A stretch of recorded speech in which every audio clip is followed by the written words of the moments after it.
Hey everyone, so as some of you know, I'm already back in Lithuania and I'm visiting Vilnius, the capital, not where I live, but it's a nice visit since I'm meeting Justas Pikelis, entrepreneur and MMA fanatic, knows pretty much everything about the MMA scene, much more than I do. We met online because we connected up. You have an online presence, I have an online presence, and we're like, oh, look, we're both Lithuanians. No, I was the one who initiated the contact. Honestly, I was the one who initiated contact because I'm watching, everything that's out there in terms of MMA content. And when I saw your videos, I was fascinated because your journey starts at the story that some people are actually afraid to talk about or afraid to admit because you've spent how many 8 years or something? 14 years in Aikido, and then you have to kind of admit that, all right, this is not the most effective way of martial arts. So when I saw this, I saw that, first of all, my thought was, this is a brave man, and the second thought was, he's probably from the United States, since there's no Lithuanian accent. And so I was pleasantly surprised, and I contacted you and said, whenever you're in Lithuania, since that time, by that time you were in US, I think. I really wanted to meet you and see what all the hype is all about. Nice. Well, I'm thrilled to meet you. I mean, we've been in contact for quite some months now, and finally we're here, so it's a thrill. Some of the things I wanted to talk to you about. So one of the things is starting from Lithuanian MMA scene. So I don't know pretty much anything. What could you tell? Because you're following both the UFC and I guess Bellator and all the global fights, and also you're familiar with the Lithuanian scene. Correct. So what's the difference? What's happening here? I remember my first fight that I went to see live. I was probably somewhere around, I was 10, I think, and that was the fight between this Lithuanian fighter who used to fight in Bellator. His name is Aikido Dojo, and he was fighting none other than Fedor Emelianenko.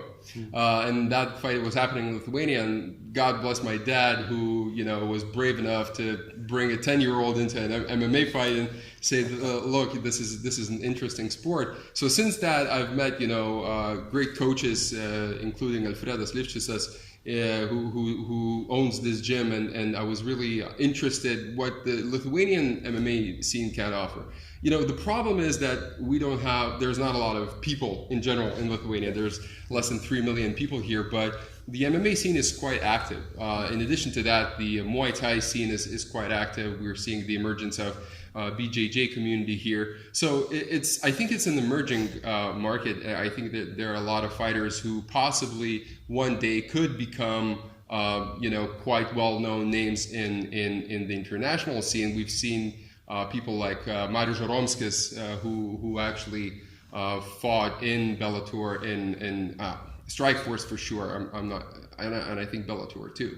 So there are some fighters who can be the example that you can come from this country and go to the broader waters. But one of the things that needs to be done in order to achieve that, in my opinion, is just train at international gyms where there are a lot of guys who can level you up. And this is something that you're doing. I'm not sure how many aspirations you have in the pro MMA scene, but you kind of show the way that the way to do it is to go to the international MMA gyms. Right, sure. Who would you say who stands out most? Is there, Rose Namajunas has Lithuanian roots. Yes, both mother and father are Lithuanians. Right. Yeah, she only was born in U.S. soil. Right, but would you? I probably guess we won't consider her as an MMA fighter. So is there? An MMA fighter standing for Lithuania. Correct. Is there anyone else you would point out, like who you think are? Yeah, I feel that there's one very interesting story. This guy his name is Laurynas Urbonavičius. Or as U.S. people or Americans say, Urbanavicius, right? He has a very interesting story and a pretty decent MMA record. He's a firefighter. He's a world champion at firefighting competitions and an amazing wrestler. So he's one of the guys who you should definitely watch. He's a little bit an older folk. I think he's somewhere around in his late 20s or early 30s. But he's somebody that needs to, that you need to watch.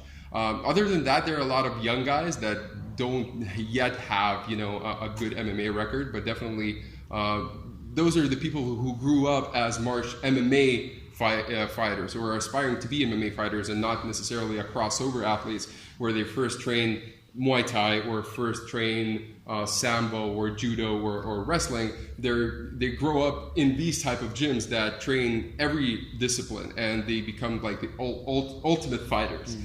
So I feel we need some, several years to see the emergence of a Lithuanian folk that was, born in Lithuania and was training in Lithuania, to see him in the UFC, if we feel that is like the number one league, and I guess it is. For sure. One more question before I move on to the next subject, which I'm curious to ask. A bunch of people I met in other countries, they were like, oh, Sambo must be big in Lithuania. And I was like, I don't know, I never did Sambo. Well, is it a thing in Lithuania? Or because a lot of people speak highly of Sambo, but it's not that much out there in the West, where I traveled.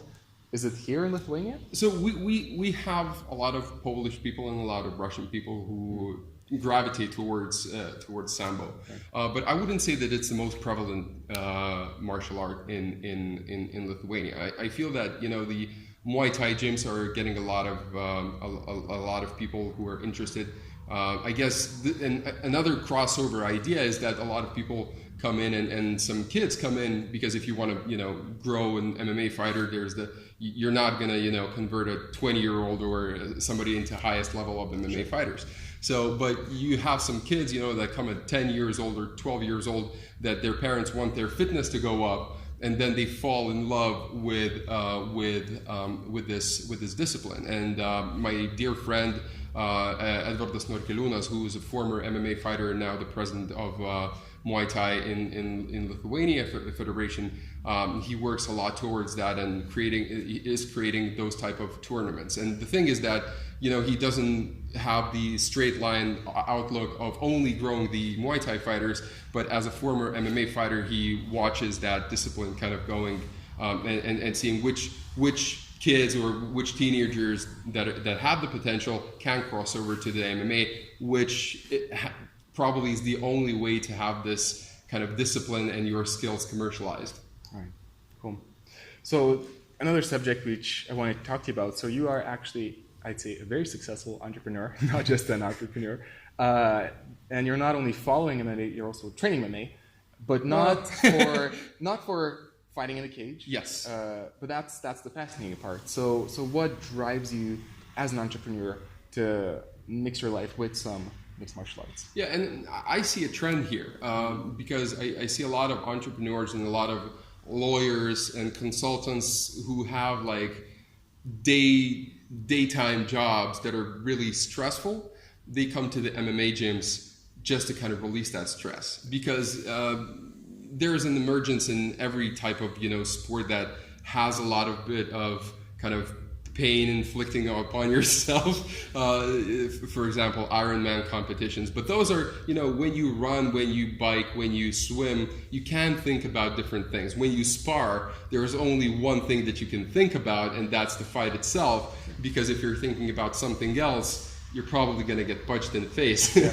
So I see a lot of my peers coming into the training, and I'm trying to do my part, to do my best to attract them here and to say, look, this might be a discipline that you might be interested in, and good enough that they're coming in here and actually doing that because they want to release that stress. So I feel that as there's more stress in the work life, we're going to see more people just as an amateurs, as for their own pleasure, coming into the gyms and pressing against the fences. Yeah. That leads me to some thoughts as well. So I feel that a lot of people want to train MMA. Like I did the Winter Warrior program, which is designed for civilians, quote unquote, like regular people.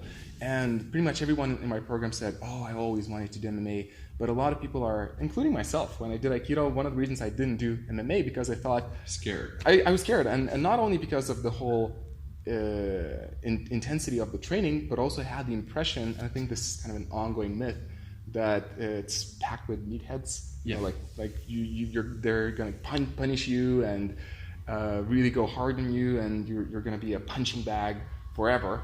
But the MMA people I met, not as a rule of thumb, but most of them are really nice people. So how was the impression for you? Would you say it's actually a myth that a gym will punish you and regular people cannot go? You have to be a tough guy to do it, or is it? How's it? What do you think? As you mentioned, it's not a rule of thumb that a lot of people are friendly when you go to the MMA gyms. You have to choose an MMA gym, but at this day of age, there are so many of them that you can come to a gym and actually just check it out. Come there the first training day, see what the people are all about. If those people are look friendly, if the coaches, I guess the coach is the number one person who you need to watch. Yeah. He's the top dog. He sets the culture top down. And if the coach is somebody that shouts at people, somebody that tries to push them when they don't want to be pushed, because if people come here for their own enjoyment, why should you say to them, do another round or strike harder? So you watch the coach, talk to him. Don't be afraid to skip the first training, not go into the mats, sit out the first training, sit out the second session, and see if you like it. And that's it. And because some gyms have meatheads, but other gyms, and especially if the coach is good, then I don't think that there's going to be any problem. I had the same fear, and I guess every person has to overcome that fear when he comes to an MMA gym. And that's one of the kind of the entry barriers to the MMA training. And that's a little bit nice, right? Because not everybody has that courage, and you have to, summon up that courage, which is I think pretty nice. Right. And last question, you think there's a fair amount of good gyms like that in Vilnius, or is it 50-50? I guess the market dictates how many you need. So I think there's enough. There's definitely a space for everybody. I can recommend definitely this gym. I don't want to promote it too much, but everybody can choose. But this gym is somebody that again, coach sets the culture, and the culture is friendly. You can talk to the coach, not be afraid to say that, all right, I don't want to get punched in the face. All right, no punches to the face. I feel that there's enough. As mentioned, this is an upcoming trend, and I would love to have this conversation in 5 years, in which I guess we're going to have the first true Lithuanian MMA fighter. No disrespect to Rose, she's amazing. But pure Lithuanian. Exactly. Completely. Yeah. Cool. Well, thank you very much. Rokas, pleasure. Such a pleasure here too. Likewise. So, until next time. Until next time. Cool.